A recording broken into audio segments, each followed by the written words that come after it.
Welcome to yet another episode of Screen Surfers. We shit on Jurassic World Dominion.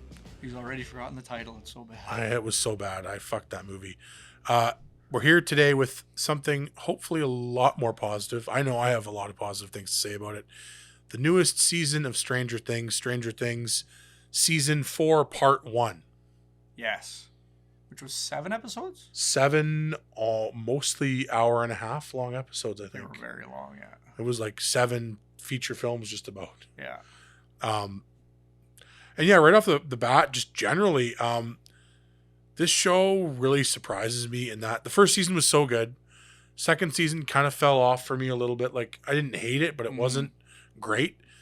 Third season, right back in again. Loved the third season. Yeah. And I was like, I'm really wondering what they were going to do with season 4 that was going to wow me and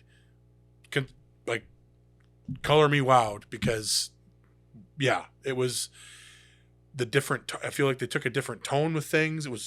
It's way darker, way more graphic and violent, but not in a gratuitous way, in a way that feels authentic and true to the story they're telling. Acting, as always, is just absolutely on point. And yeah, just generally, not enough good I can say about this season. Yeah, it feels very much like I'd say like the first season of Stranger Things is like one of the most iconic.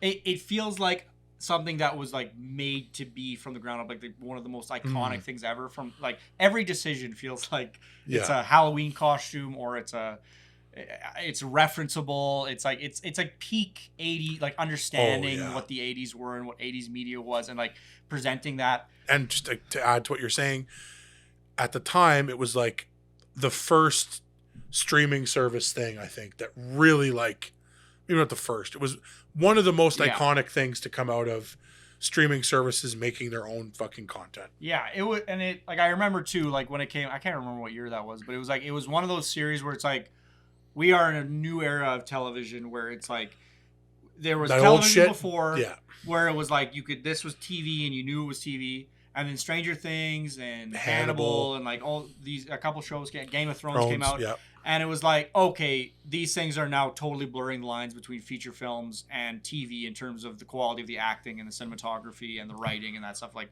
it is now just as prestigious to be the lead in one of these TV shows as it is to be a lead in any blockbuster feature film.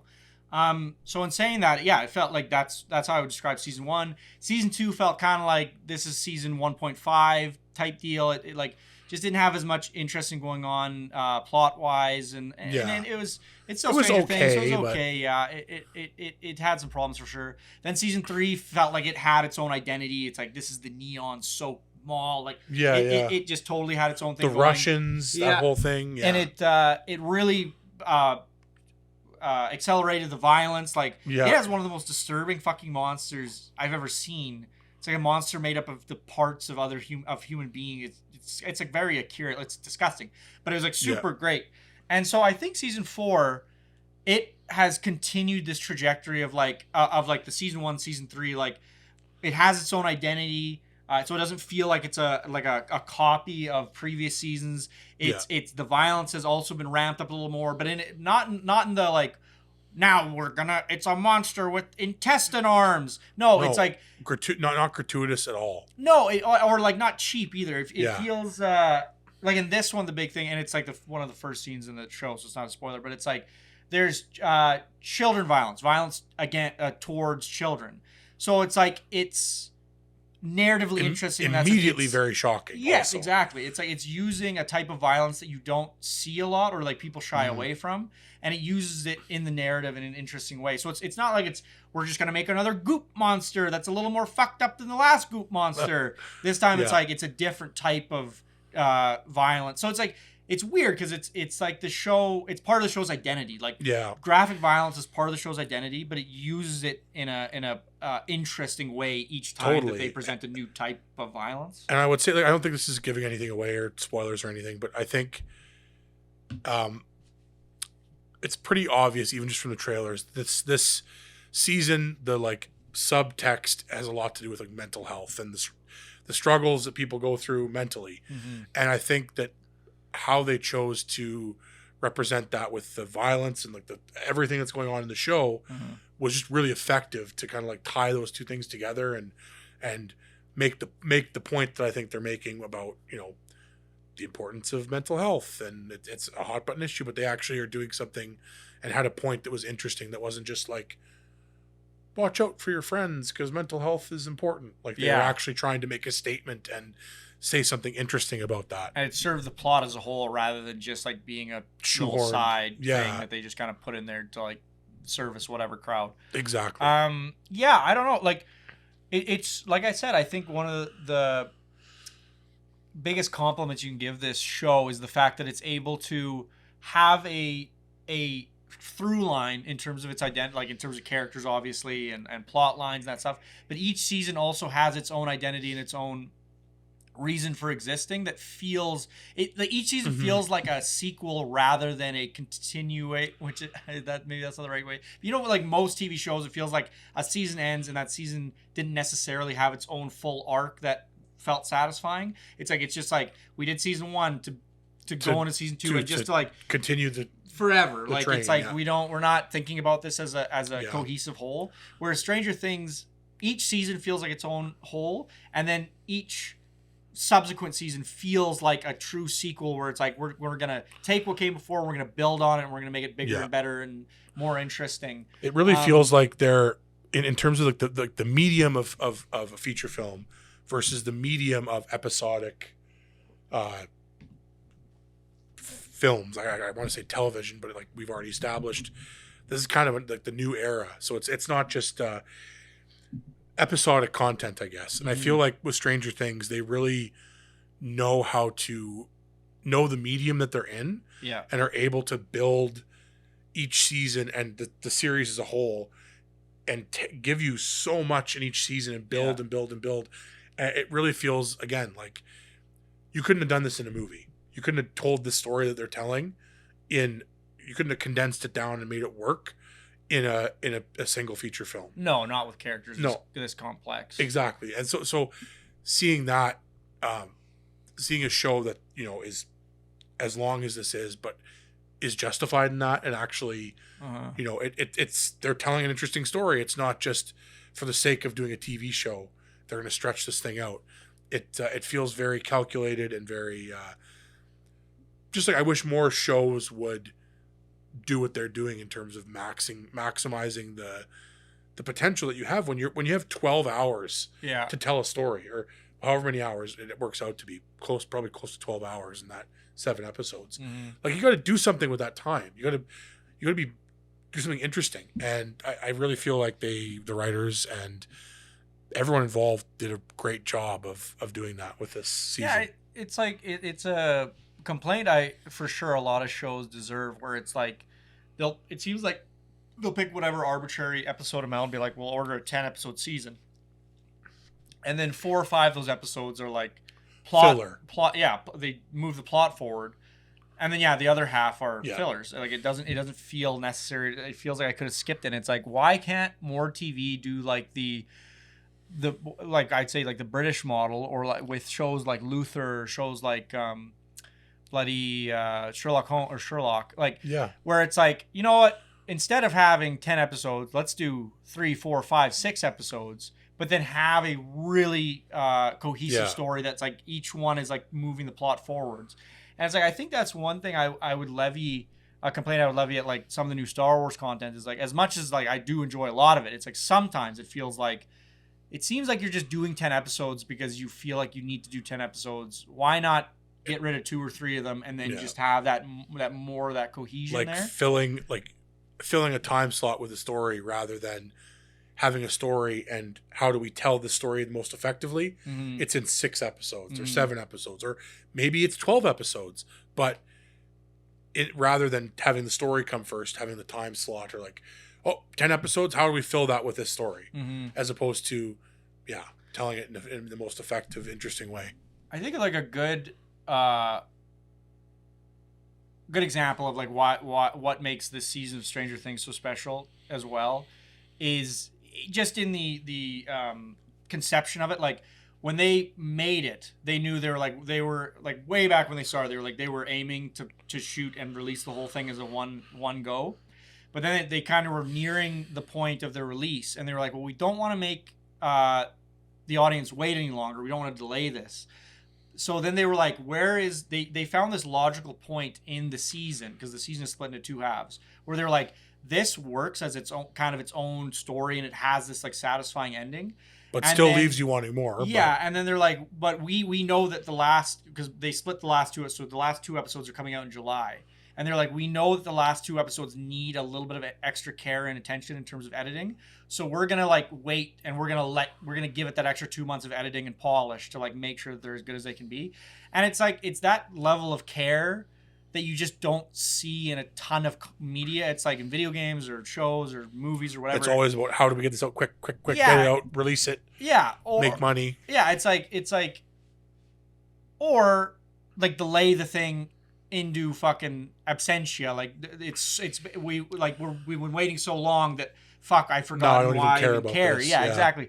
So it's like I think they have this nice middle ground with Stranger Things where it's like 2 months. It's not a lot of wait time. It's not like we're waiting a year or anything to like get the conclusion of this season.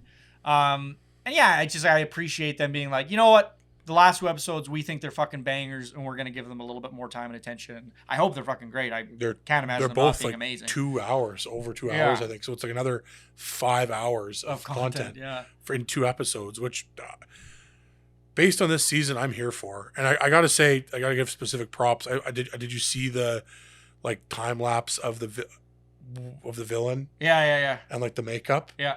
Man, whoever that actor is who did that, like, I got too much shit on me. Like that is the definition of that. Makeup looks incredible. He looks fucking gruesome and whatever.